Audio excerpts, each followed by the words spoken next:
The fluorescent lights hummed softly in the basement corridors of Harrison Manufacturing as CEO Robert Harrison made his way through the lower levels of his own company. At 38, with sharp features and an impeccably tailored charcoal suit, Robert had built this business from the ground up over the past 15 years. Tonight, however, he was not here as the commanding executive his employees knew.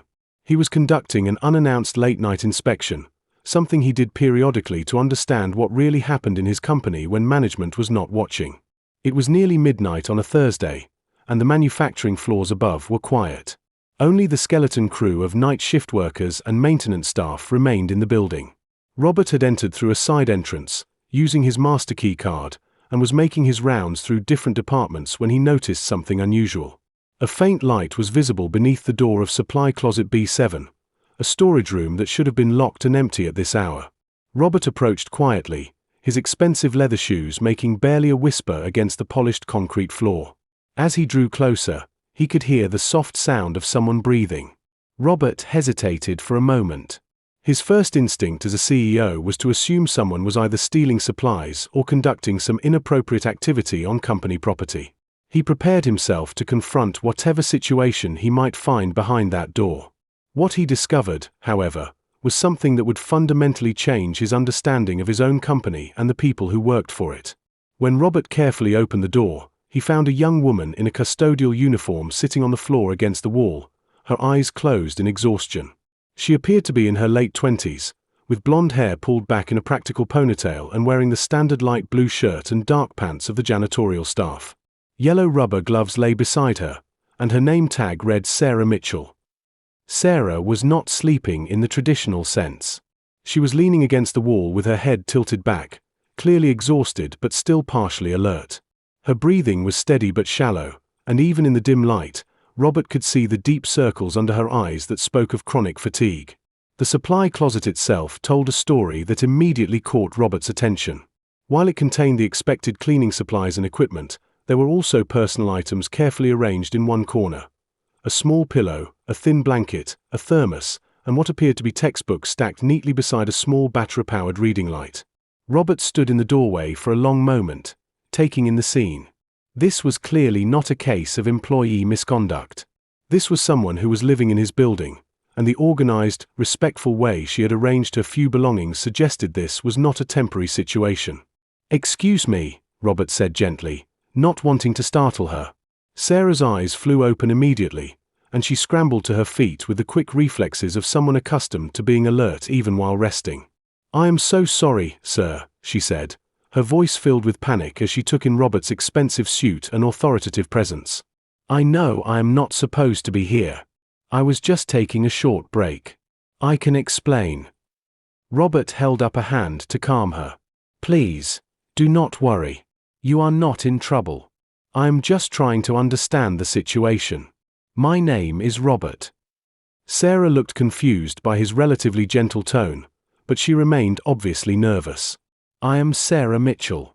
I work the night custodial shift. I know this looks bad, but I promise I was not sleeping on company time. I finished all my assigned areas early, and I just needed a few minutes to rest before starting the deep cleaning tasks." Robert studied her more carefully. Despite her exhaustion, Sarah carried herself with dignity. Her uniform was clean and well maintained, and even in her obvious distress, she spoke clearly and professionally. "Sarah, I need to ask you something directly, and I want you to tell me the truth. Are you living here in the building?" Sarah's face went pale, and for a moment, Robert thought she might deny it. Then her shoulders sagged slightly, and she nodded. "Yes, sir. But only temporarily. And I have never interfered with my work responsibilities. I complete all my duties every night, and I keep my personal belongings confined to this one small area. I have not taken anything that does not belong to me." "How long has this been going on?" Robert asked, his voice carefully neutral.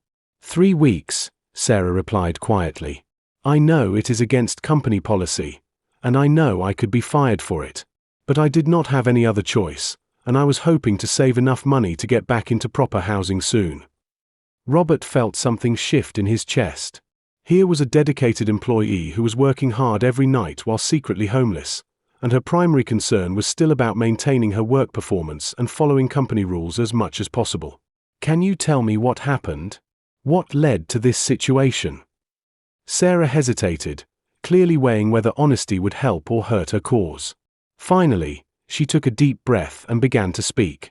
"I was studying to become a nurse while working here at night. The schedule worked well because I could attend classes during the day and work here in the evenings to pay for school. But 3 weeks ago, my roommate moved out suddenly and left me responsible for the full rent on our apartment. I could not afford it on my salary alone." She gestured to the textbooks beside her makeshift sleeping area. "I am in my final semester of nursing school. I only have 2 months left before I graduate and can get a better paying job as a registered nurse. But I could not afford to keep the apartment and pay for my final semester's tuition and fees. I had to choose between dropping out of school or finding another place to live." Robert looked at the textbooks more closely. Advanced pharmacology, critical care nursing, medical ethics. These were not casual reading materials.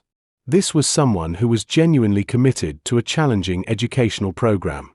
"So you chose to live here temporarily while finishing school?" "I know how it sounds," Sarah said quickly, "but I researched the situation carefully. I knew the custodial staff has access to the building 24 hours a day for emergencies and special projects. I make sure to be working during all the hours when other employees or management might be in the building. I only rest here during the deepest part of the night shift when no one else is around. And I always make sure my work is completed to the highest standard." Robert was struck by the thoughtfulness and planning that had gone into Sarah's decision. This was not impulsive or reckless behavior. This was someone making careful calculations about how to survive a temporary crisis while maintaining her responsibilities and working toward a better future. "What about food? Hygiene? Basic necessities?" "There is a 24-hour gym 3 blocks away where I have a membership," Sarah explained. "I shower there before my shift starts each evening. For food, I mostly eat simple things that do not require cooking. I use the microwave in the employee break room during my official break times. I know it is not ideal, but it is only temporary." Robert found himself impressed by Sarah's resourcefulness and determination. She had found solutions to practical problems while maintaining her work ethic and continuing her education. This was exactly the kind of problem-solving ability and dedication that he valued in employees, but she was applying it to survive circumstances that no one should have to face.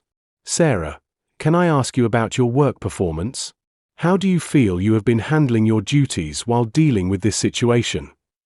Sarah straightened up, and for the first time since he had found her, she looked confident. "I take pride in my work, sir.